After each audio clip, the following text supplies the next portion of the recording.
All right, so the Seahawks got beat pretty bad this past Sunday against the Tampa Bay Buccaneers.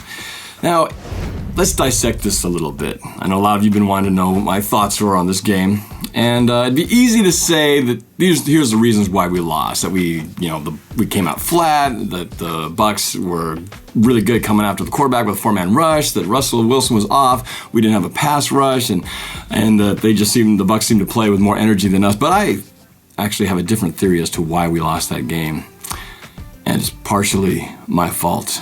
So here's 3 reasons, alternate reasons why we lost the game. The first one is I have to confess I did not watch the game live as it happened.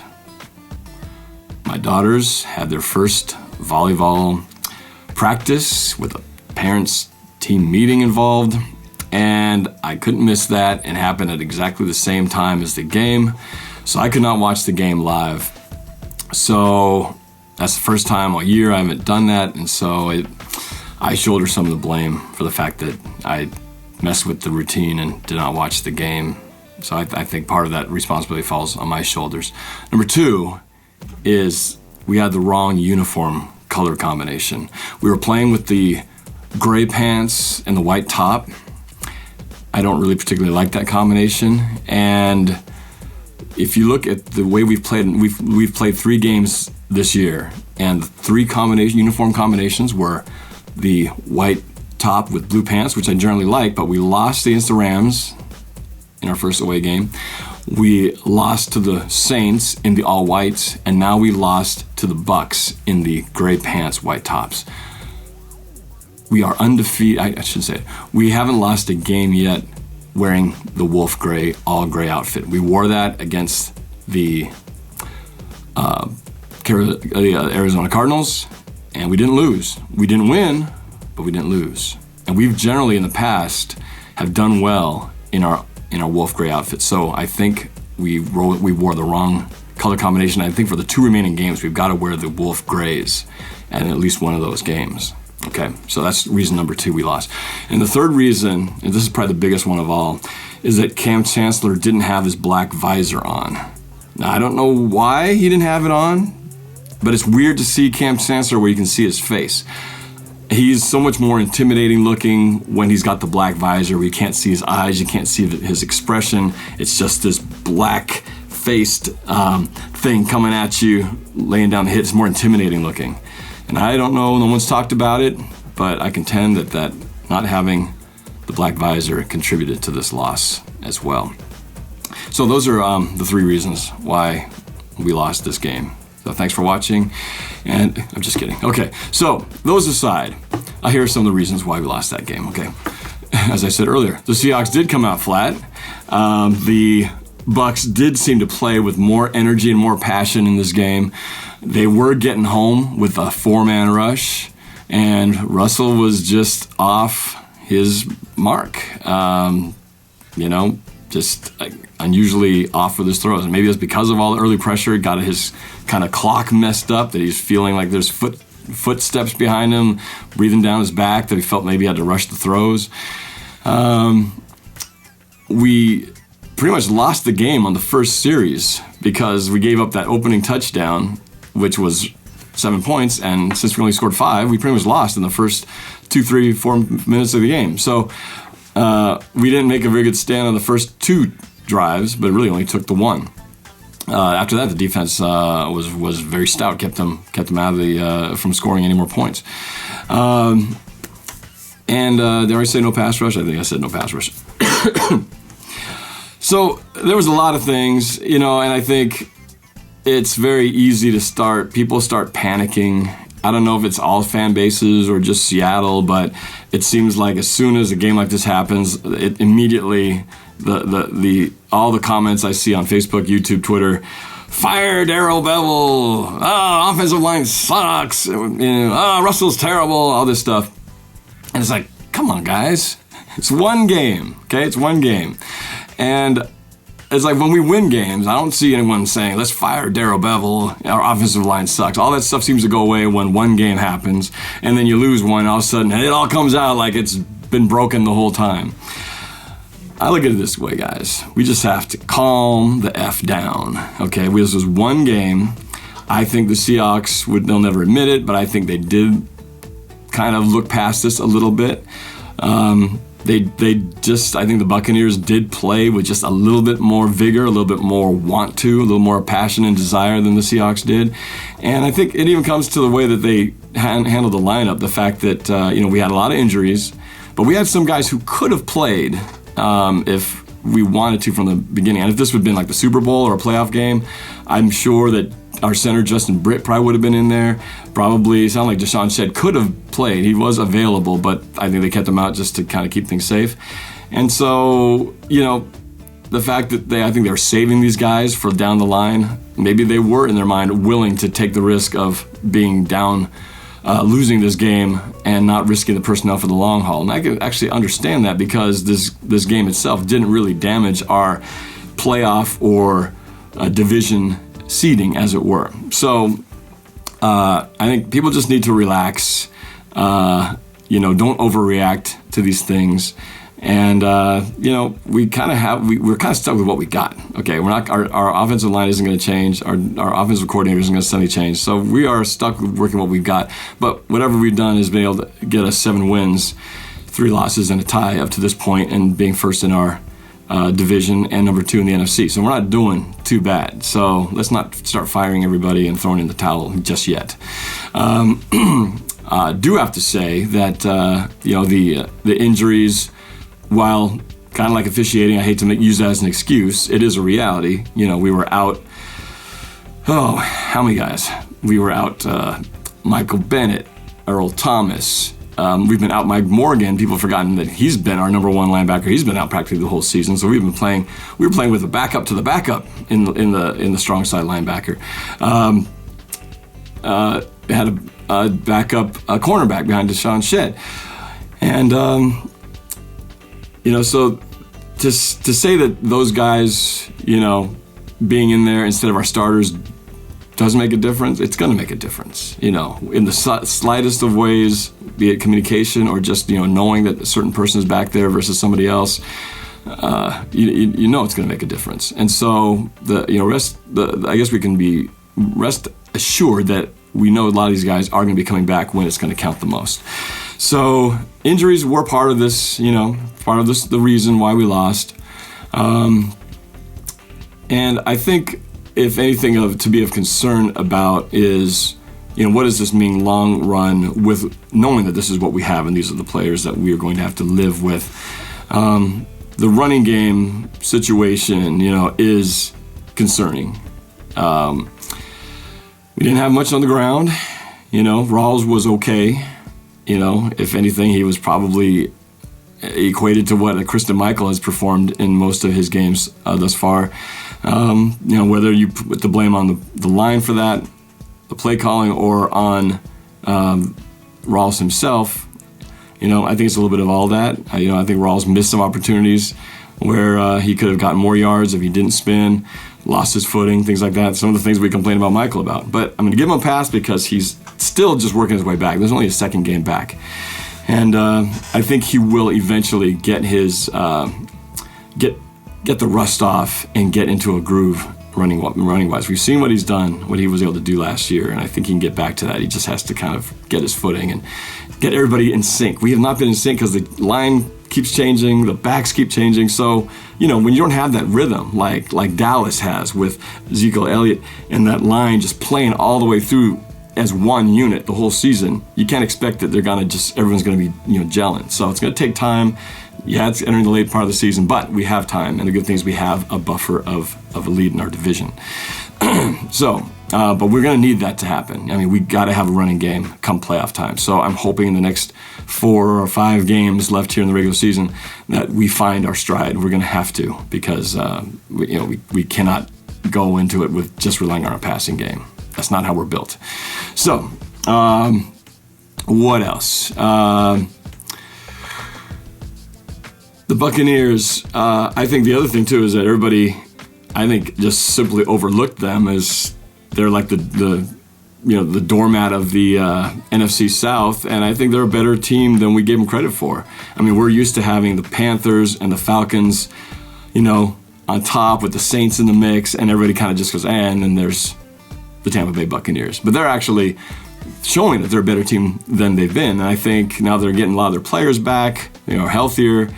I think we're seeing that the NFC South is actually a much stronger division, top to bottom, than I think anybody expected. So they're actually a pretty solid team, and who knows, they might make a run here and give the Falcons a bit of a challenge to make a run for the NFC South division. A lot of time, anything can happen. So the Bucs were better than expected. I think also this game, they gave us every chance to come back and win. I watched the game after the fact because I didn't watch it live. So I watched it knowing what the score was. And second quarter, after we got our safety and field goal, the Bucs got their 2 touchdowns on their first 2 drives, and we pretty much shut them down after that. And then we got a safety and a field goal, so it was 14-5, and it was still like 10 and a half minutes left in the second quarter. And I'm going, wow, so for over 2.5 quarters, nobody scored again.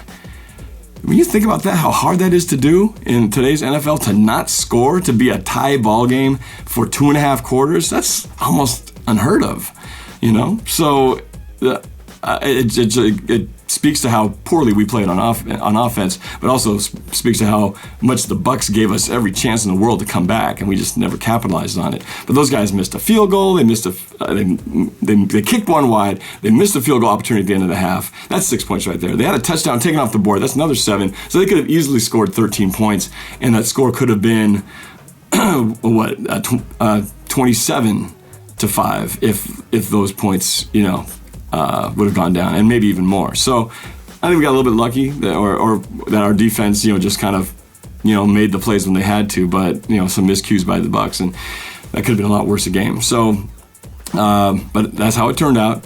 We didn't capitalize on our chances to come back. We really had a lot of chances, and it was that every single time we finally started going down the field, it would end in a turnover. I mean, we were horrible on third down, so I mean that didn't help. We were over 10 or something. It was terrible.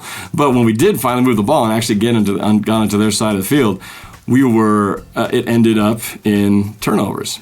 A Jimmy Graham fumble, a Wilson interception, 2 of them, and so 2 out of 3 if any of those get in, we're back in this game and possibly in a position to win the game. But if all of your drives ends on punts and turnovers, pretty much gonna be kind of hard to win a game. You know what I mean? It reminded me a lot of the Rams game where we were, kind of the Cardinals game too, for that matter, where it felt like we were always coming out of our 5-yard line or inside the 10, trying to drive a long length of the field, always behind in the field position battle. And that's due to the fact that we couldn't convert third downs. Because if you convert third downs, you're moving the ball down the field. And even if you don't get to the end zone or score, you at least get to midfield, you kick them and pin the opponent down on their side. We didn't do that. Same thing with the Cardinals game. In that game, of course, we resulted in a tie, but it had that same feel where I remember that game, we were really getting our butts kicked up and down the field, but our defense managed to stay, keep the score even for the duration of that game. In this one, we really lost the game, as I said, in the first drive and the second drive. And I think what frustrated me the most is what I said in my prediction video about this, or keys to the game. I predicted that Sherman would be on Mike Evans because he's clearly the number one target, the number one force to be reckoned with to help get this offense going. And who made all their plays? It was Mike Evans, touchdown, Mike Evans, twice.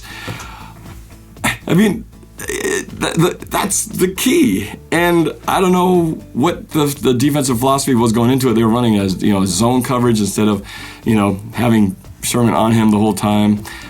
I don't know. He found himself in soft spots in the zone and just kept converting third downs for Tampa Bay and scoring the touchdowns. I mean, one of them, Sherman did get beat. He was on coverage, but the other time, it was just he was open, and that confused me how we came out, in terms of our strategy on trying to stop him. Even in that first, there were some key, since the first drive really was the pivotal drive of the game, determining how this game started. there were a couple of plays in there that really stood out that were opportunities that we could have really stopped them in their tracks and give our team a chance to, start off without being in the hole. One of them was the, I don't have the down and distance, but one of the plays was where James Winston rolled out to the right and Frank Clark was in his face. I mean, right there. I mean, he's got nowhere to go. He's all over him, and I thought for sure no matter what, it's going to be a sack. He's going to, force him into just basically toss the ball away or something. But instead, he kind of goes after him, lunges for him, he falls down, and now Winston's got all this open turf in front of him, and he just scans the field, finds Mike Evans and hits him for a first down. That was a back-breaking play. And then the other one was 3rd and 12, where Mike Evans came across the right side and traversed to the left, and he hit him just over the fingertips of Bobby Wagner for another first down. That was the backbreaker, because after that, you just felt like you had 2 opportunities to stop him on, what would have been long, downs, either 4th down or would have led to a difficult down and distance. And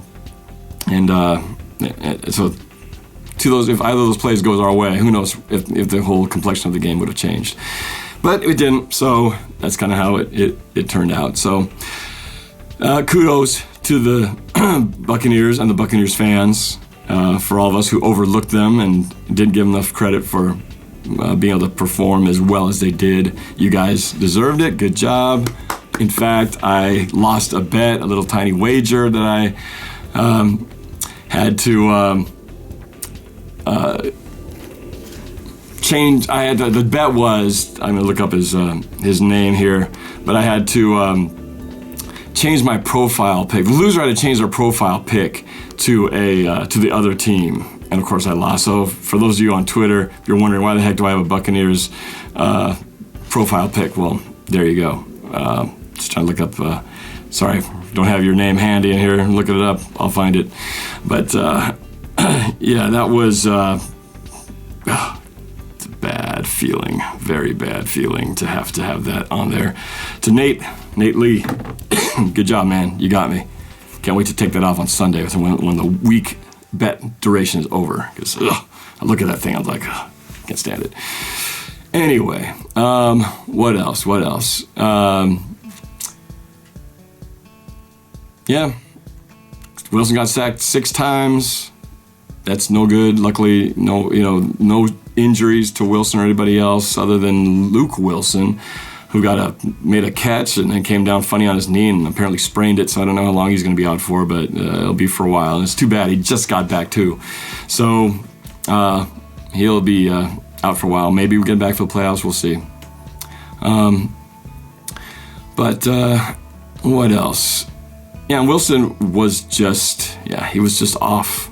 Again, I don't know if it was because of the pass rush, but it just seemed like all of his throws were just a little bit, a little bit high, a little bit long, a little bit behind. And, it kind of reminds me of that for those of you dog fans out there, who, by the way, are playing for the Pac-12 championship game this Friday against the Colorado Buffaloes. It's, excuse me, that game reminded me a lot of the UW-USC game, which is the only Husky game I went to this year and have been to in a long time. I went to that game and felt like I brought bad luck to the team. But watching that game was a lot like watching the Seahawks this Sunday. Just the quarterback looked off. We couldn't protect. We couldn't seem to get a rush. I mean, everything just didn't seem to work our way. Yet, after that game, what did the Huskies go and do? They went and won out, destroyed the Cougars in the Apple Cup, and now are in line for a championship, Pac-12 championship, and possibly a playoff berth. So I see the Seahawks doing the same thing. I'm not worried long-term that this is an issue. I think we're going to bounce back. I think, if anything, this loss might in a way help them kind of refire and refuel their passion and focus and taken out on the rest of the teams that we have to face for the rest of the schedule. That's what I'm predicting is going to happen. So we'll see if that's the case. Next team up coming in here Sunday Night Football is a rematch with the Carolina Panthers. And man, do we have some revenge coming. Losing to the Panthers last year at home in the closing seconds of the game, losing the divisional round playoff game to them in Carolina. We've got some revenge coming. And I don't care if the Panthers are in last place playing like dog crap. They are, like I said, they look pretty good against the Raiders, so they've still got fight in them left, and we got to take that fight out of them. So I am expecting to see that happen this Sunday. All right, what else can I say? I guess the few positive things coming up here is, one was, even though we didn't have much of a rushing game, it was nice to see Russell Wilson running the read option. I wish they had actually run that more because it was working and they weren't stopping it.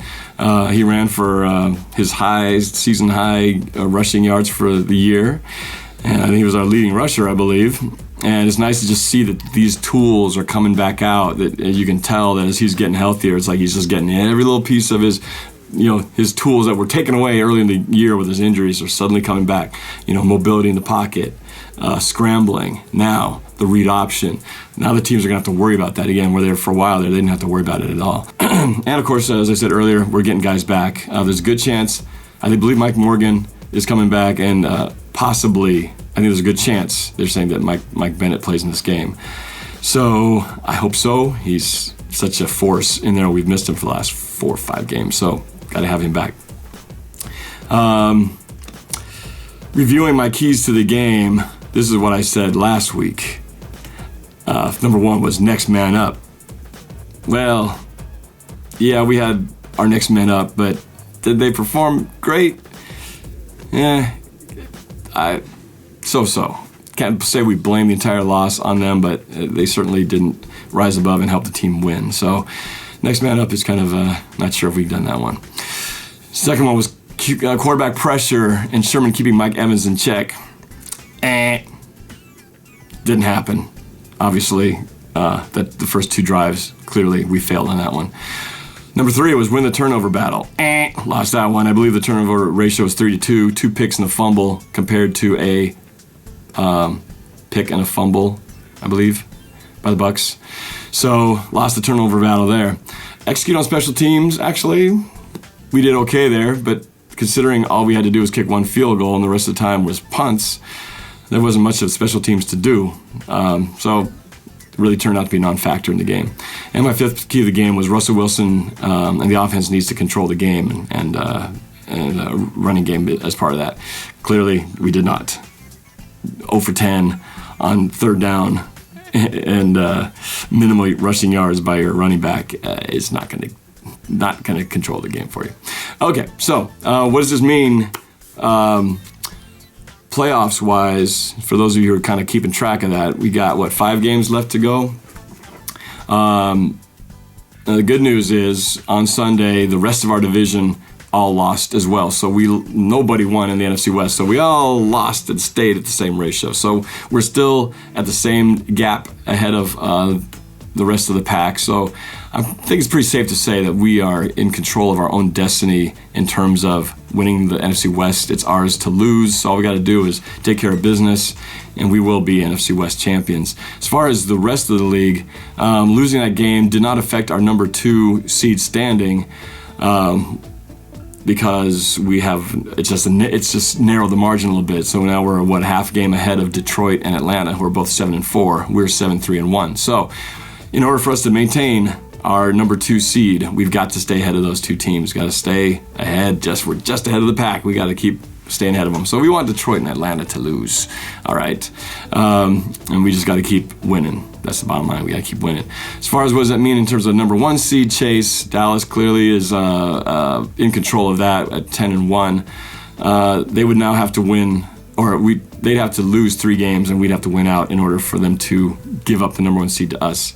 It's looking less and less likely that's going to happen, but you never know. You never know. But for now, all we got to do is control what we can control, win at home, and try to win out if we can. But I'd be happy with NFC West champions and number 2 seed. I think my sights are set on that. But we will hope for Dallas to fall and keep pace ahead of everybody else. I'm very excited because it's on Sunday Night Football, of course, and prime time. Seattle always does well prime time. But again, I'm going to be meeting up with a very special young man named Arenzo Martinez. He will be at the game, courtesy of the Make-A-Wish Foundation.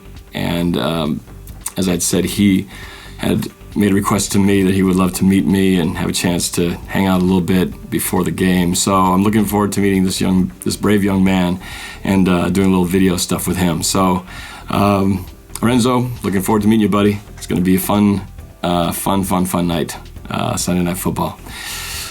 So other than that, this Friday I'm excited also to be going to the Denny International Middle School in West Seattle to visit the students out there during the lunch hours. So for those of you who go to the school who are watching, I'll see you guys at lunch. It's going to be fun. We'll just kind of chill out and hang out and have a peanut butter jelly sandwich or whatever. So I'll see you guys then. And one last thing is I'm very excited because there's for those of you who live in the area, in the International District near downtown Seattle, there's a museum called the Wing Luke Museum. And they are starting a new exhibit next month, or I should say, it's practically December already. In December, it's going to be going on for about 8 months, and it's about Asian American athletes or Asian Americans in sports. And it's about Asian American athletes in different sports and their contributions in different sports from around the world. But what's cool about it is they're having a fan section in there as well, and they're going to put a little NorbCam section in the NorbCam exhibit section during this display that they'll have. So I'm very honored to be part of that. I'm excited. So they'll have different memorabilia, Super Bowl memorabilia. They'll have a video loop playing of some highlights from NorbCam videos. So for those of you who are in the area, go check it out. It's going to be pretty cool. The opening is December 8th. And so it's going to be pretty cool. And it'll be up till like September of next year. So you have plenty of time to check it out. And that's it. So in my next video, I'll talk about the keys to the game against the Panthers. But for now, we'll let this loss against the Tampa Bay Bucks go away. Bye-bye. And move on. Next game, Sunday Night Football, Carolina Panthers. Time for some revenge. All right, thanks for watching, you guys. Go Hawks.